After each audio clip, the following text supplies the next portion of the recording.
When a fiscal year ends, you don't necessarily want to delete your old budgets, because they hold valuable historical information.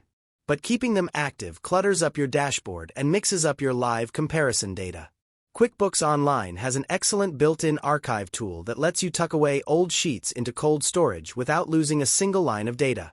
Today, I'm going to show you how to archive an old budget and, more importantly, how to unarchive it later if you ever need to bring it back. Let's dive in. To pull up our master list, let's jump straight there using our top search bar shortcut. Glide your cursor all the way up to the top center of your screen, click inside the master search box, and type Budgets. When the System Navigation drop-down expands, click directly on the Budgets menu option. Once your dashboard workspace loads, find the old or completed budget row you want to put away. Move your mouse all the way to the far right side of that row under the Action column.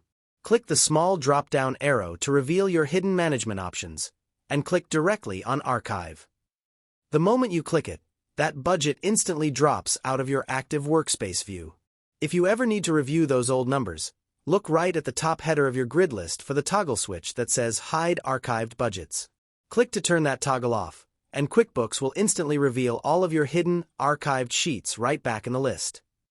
If you want to bring an archived file back into your active daily workflow, just go to the far right Action column of that archived row, click the drop-down arrow, and choose Unarchive.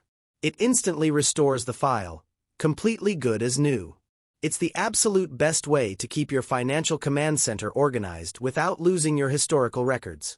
If this quick archive layout guide cleaned up your books today, drop a like, subscribe, and consider hitting that join button to support the channel.